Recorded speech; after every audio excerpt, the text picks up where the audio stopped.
করুন। শুধু টুপি আর পাঞ্জাবি পরলে একটা মানুষ ধার্মিক হইতে পারে না আর ধর্ম সম্পর্কে জানতে পারে না। এই নাস্তিকটা, এই কুলাঙ্গারটা এমপি হয়েছে মানুষকে চাটকদার কিছু ফেসবুকে বিজ্ঞাপন দেখিয়ে ফুটবল খেলাইয়ে মানুষের মন জয় করে। এই নাস্তিকটা হাই, এই হুজুর রে এখন কি করতে মনে চাই? হুজুর রে কি করবো? এই হুজুরে তো কথাবার্তার ভাও ভালো লাগতেছে না রে ভাই। দর্শক বন্ধুরা, যারা ব্যারিস্টার সুমন ভাইয়ের মূল জনপ্রিয়তার অধিকারী, যারা সুমন ভাইকে ভালোবাসেন, তাদের উদ্দেশ্যে বলতে চাই, এই হুজুর যে কথাগুলো বলছে এটা কি টোটালি ঠিক আছে? হুজুরের কাজ করবে। হুজুর এখানে ইসলাম প্রচার করতেছে, সে ইসলাম প্রচার করবে, কিন্তু ইসলাম প্রচার করতে এসে মানুষের গীবত করা কি হুজুরের সাজে? হুজুর যে মানুষের গীবত করতেছে এটা কি সাজে? এই হুজুরে যদি ধরিয়া বসে পোলাপান, এই হুজুরের কিছু থাকবে? আরে ভাই, মানুষকে না জানে, না বুঝে, না চিনে একটা কথা বলা মোটেও ঠিক নয়। কারণ এর মূল অংশ জানতে গেলে আপনাদেরকে এই ফুল ভিডিওটা দেখতে হবে। এরপরে দুইটা অ্যান্সার আমি ভিডিও শেষে আপনাকে দিয়ে দেবো, যে ব্যারিস্টার সুমন আসলে অন্যায় করেছে, নাকি ভালো কাজ করেছে, নাকি দায়িত্ব পালন করেছে, কোনটা?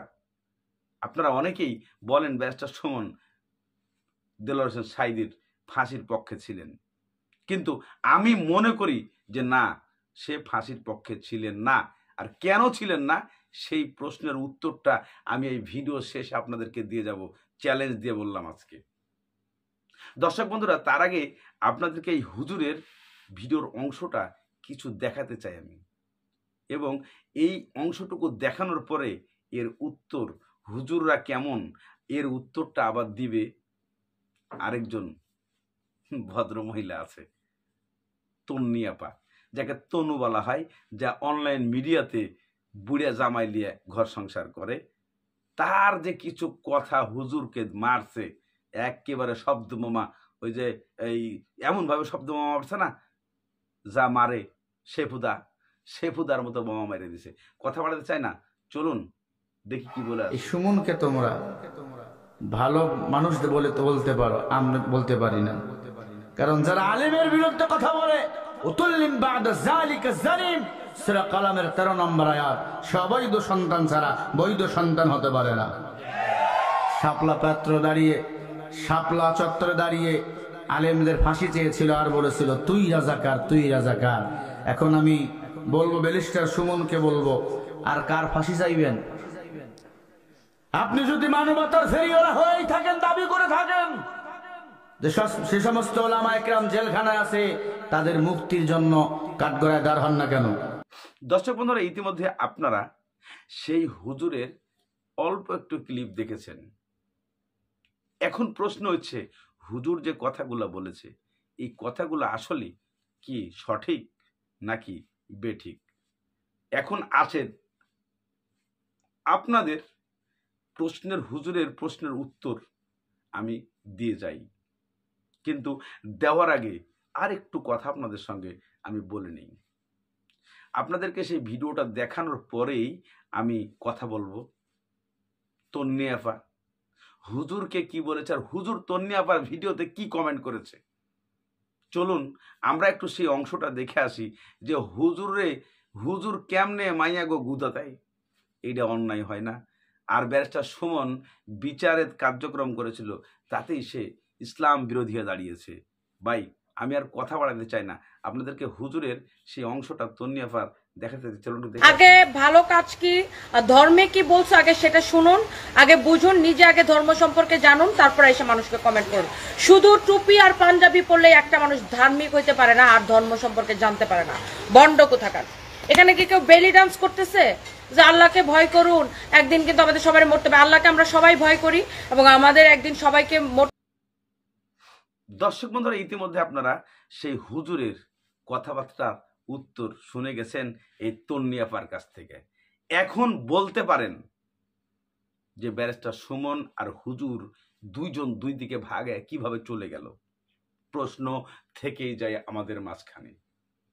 দর্শক বন্ধুরা, আমি বলতে চাই, একজন নারী সে ব্যবসা করতেছে, তার ইজ্জত, তার যা কিছু আছে সব কিছু যা করতেছে, কিন্তু একজন হুজুর যদি এই ধরনের কমেন্ট করে যে মরতে হবে, সে তো খারাপ কিছু করে নাই, সে তো ব্যবসা করতেছে, তাহলে তাকে হুজুর এই প্রশ্নটা কেন করলো? সে তো তার পরিচিত ছিল না। এবং তন্নি যে ভাষাগুলো ব্যবহার করলো সেটা এই হুজুরের জন্য কতটুকু ভালো হলো, আর আপনাদের কাছে আমি জানতে চেয়েছি। দর্শক, ভিডিও শেষ অংশে আপনাদেরকে বলেছিলাম যে আমি ব্যারিস্টার সুমনের কিছু জিনিস আপনাদেরকে বুঝিয়ে দিব। ব্যারিস্টার সুমন কি করেছিল? দেলোয়ার হোসেন সাঈদীর বিপক্ষে সে কাজ করে, দেলোয়ার হোসেন সাঈদীর বিপক্ষে যে সে প্রসিকিউটর হিসাবে দায়িত্ব পালন করেছিল, সেটা সরকার তাকে দিয়েছিল।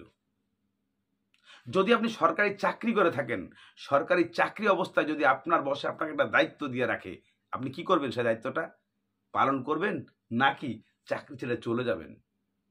সেইরূপ ব্যারিস্টার সুমন সরকারিভাবে একজন প্রসিকিউটরের দায়িত্বে যখন পালন করে, সে একজন লয়ার হিসাবে তার দায়িত্বটুকু হিসাবে সেই পালন করেছে, যে সেই বিচারাধীন অবস্থায় সে বিচারটা নিয়ে লড়েছে।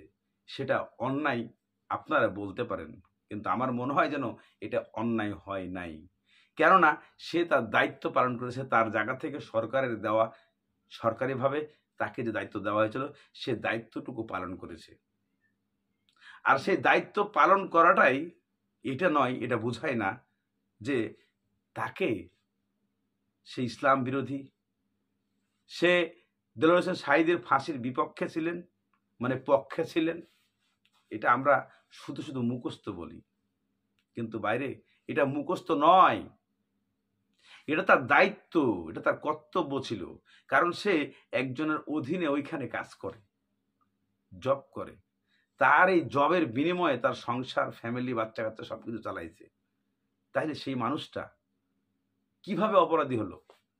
কিভাবে দেলোয়ার হোসেন সাঈদীকে ফাঁসি দিতে চাইলো? কাগজ কলমে যাহা কিছু হয়েছে তাই তো। তাই যদি হয়, তাহলে বাংলাদেশে হাজারো হাজারো মামলা হয়, সে মামলায় উকিল এবং ম্যাজিস্ট্রেট এবং জজ এরা যারা বসে থাকে, জজ তো অন্ধ, সে অন্ধভাবে বিচার করে, সে দেখেও কোনো লাভ হয় না। উকিল যখন যেই কথা প্রমাণ করে সেটাই বাস্তব রূপ হয়ে ওঠে, সত্যকে মিথ্যা, মিথ্যাকে সত্য করেই একটা বিচার করা হয়। দেখা যায় যে কখনো কখনো আমাদের এই দেশে সত্যটা চাপা পড়ে যায়, মিথ্যাটা সামনে চলে আসে, বিনিময়ে একজন সৎ মানুষের ফাঁসির কাস্টডিতে চলে যেতে হয়। কেন? কার জন্য? আমাদের এই দেশে, আমাদের এই রক্তে হিংসা, প্রতিবাদ এতটাই যা মানুষকে কখন আমরা বড় হওয়া দেখতে পারি না। একজন মানুষ বড় হলে তাকে কিভাবে টানায় হাঁচড়ায় নিচে নামাতে হবে আমরা সেটুকুই শিখেছি। আমরা মানবতা শিখি নাই, আমরা দায়িত্ব শিখি নাই, আমরা দায়িত্বহীনতা শিখেছি, আমরা অহংকার শিখেছি, মন দিয়ে মানুষকে ভালোবাসতে শিখি নাই। এটা আমাদের নিজের ব্যর্থতা। দর্শক, আজকের মতো এই ভিডিওটা এখানেই শেষ করছি। আপনারা অবশ্যই বুঝতে পেরেছেন ইতিমধ্যে যে ব্যারিস্টার সুমন সত্যি কি এই ফাঁসির পক্ষে ছিলেন নাকি সে বাধ্যতামূলক এখানে কাজ করেছে। দর্শক, যদি ভালো লাগে ভিডিওটা অবশ্যই লাইক, শেয়ার, কমেন্ট করবেন এবং সুমন ভাইয়ের জন্য আপনারা দোয়া করবেন।